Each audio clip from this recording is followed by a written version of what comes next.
do you like these North Wind 100s? They said with a toothy grin, we wish they would break more often because they're so reliable. The state or the utilities just signed a new contract with Hydro-Quebec. Roughly 25% of the state's power will come from there. How much more should Vermont try to get from Hydro-Quebec? Lieutenant Governor Dubie? Well, if at all. Yeah, I think the power company, the utilities with input from the General Assembly and from the administration were pretty thoughtful. The amount of power that we had purchased going forward is a little bit less than what we currently have contracted. And they did that intentionally to create a space in Vermont for in-state generation and for renewables. We're a state that consumes 1,000 megawatts. On any given day, it's usually about 700 megawatts, and the contract with Hydro-Quebec is 225 megawatts. So that's roughly a third of a normal day. Peak day is, and it's also targeted for the peak times during the day. So the contract is set up at 6 cents, approximately 6 cents a kilowatt. It will be a rolling contract, but it will help dampen any escalations. But I think for now that's a reasonable amount. Depending on what happens for Vermont Yankee, I think there's more power that could be available. But we also, I think, should have a priority for in-state generation. Mark, I agree with Brian's assessment, Lieutenant Governor's assessment of the hydro contract, so I won't reiterate it.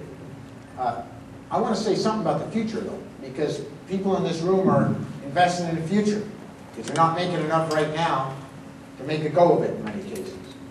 I see a really bright future for our renewable portfolio, really bright. I think a lot of money is going to be made.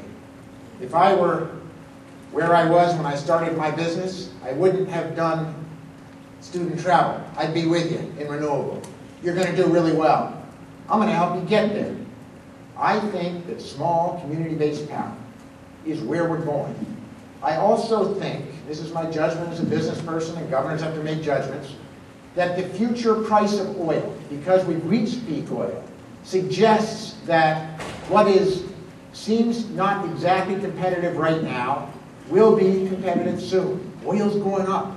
I guarantee you that. It's a finite resource. Chinese, the Indians are building cars as fast as they used to build bicycles. Bright future. Let's do it together. Vermont can lead. We'll export our knowledge and our manufacturing to other states, and we'll all have a very bright future together. The legislature this year designated Hydro-Quebec, despite its size, as renewable energy. Would you support it being designated as green? Senator Shumlin? Well, let me first say that I supported the move to renewable.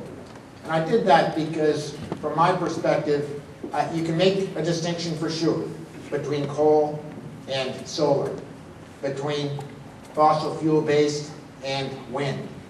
But I have a tougher time when you try to argue small solar, big solar, small wind, big wind, small hydro, big hydro.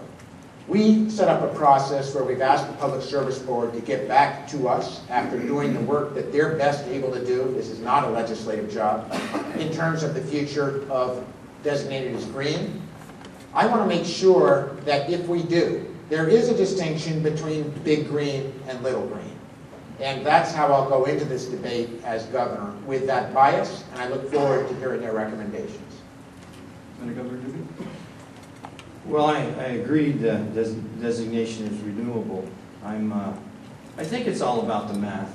And the math is, as much as I have worked to build a relationship with the province of Quebec and Hydro-Quebec, and I've been up to the James Bay and seen the power where it comes from. I met the Chief Ted Moses of the Nation of the Cree and talked to him about the benefits. I rode up on Inuit Airlines and saw the positive attributes to the Nation of the Cree. With that said, I think the line kind of goes there. The reason I've been such a champion for cow power projects in Vermont, if you ask a farmer like Bill Rowlett at Green Mountain Dairy to show me your contractor list of all the people, all the subcontractors that you've employed in our state in building this 1 megawatt cow power project.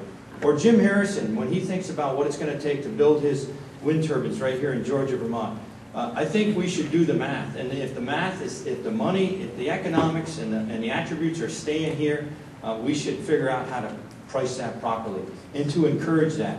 And as much as I have a great friendship with the Hydro-Quebec, our dollars are leaving our state. And if we can keep as much of our dollars in state, to recycle in our state, you know, that's really green. Green this way. Has the environmental court, give me your view of the environmental court, who on the court you admire, and any decisions that they've made that you disagree with?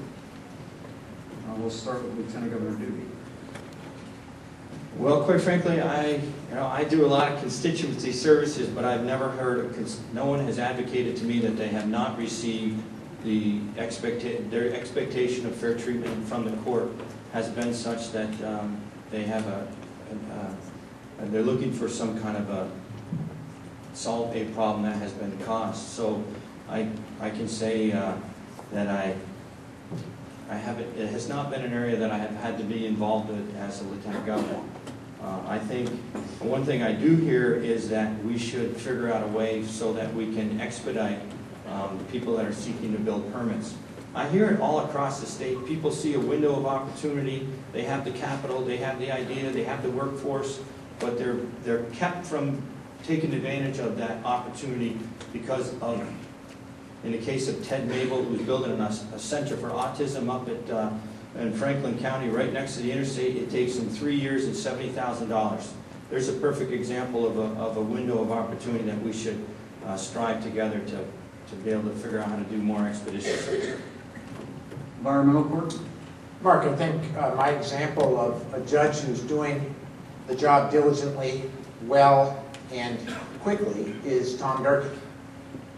I think he's an example of the kind of judge I would appoint. Did that answer your question? I know you're surprised that I'm not keeping going, but every once in a while I have a... Just making sure we're all paying attention. The Agency of Natural Resources, according to the author of this question, says that the agency seems determined to remove dams, and thus they are fighting the approval of water quality certificates for hydro projects. What will you do about this, Senator Shumlin? I think we need to build more small hydro in Vermont. The dams are in place. I think we should harness them, modernize them, and get juice from them. You know, I think of where Kate and I were born and raised on Hickory Ridge Road, Westminster West, end of a dirt road. And if you travel by brook, which I do when I go fishing, from downtown Putney to the farm, to the valley where we were raised, you got to hop 3 dams. They've been there. I'm 54, so I know they've been here that long. And all I can tell you is I think we should harness power from them. I think we should make it easier to harness power from them. As governor, that's one of the things I would like to make happen. I agree with that. I mean, you go to Bethel, Vermont, and you see the legacy and the history of the sawmill that was created by a dam. The settlement patterns of our state are really around water and energy as it relates to water. You go to Middlebury and you see a developer who spent literally years trying to resurrect what happens, trying to follow all the rules. He's not really getting the service.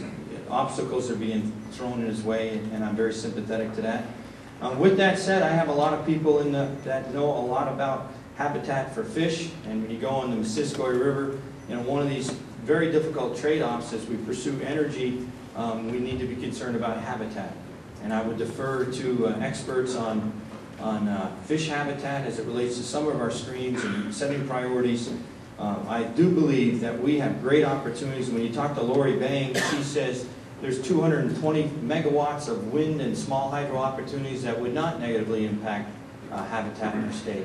I just was at a place, Concepts NRC in Wilder, Vermont. They make a fish-friendly turbine designed in Vermont. We made the pitch to Hydro-Quebec to consider that. So there's got to be solutions that are consistent with our commitment to environmental protection. I want to ask you about the Clean Energy Development Fund, which has been in the news lately. Yankee or no Yankee, the fund is expected to see a significant decline in the amount of money that would be available for tax credits. what, if anything, would you do if elected to maintain or expand that fund? And I think we start with you, Lieutenant Governor. Well, one change that I think I would advocate is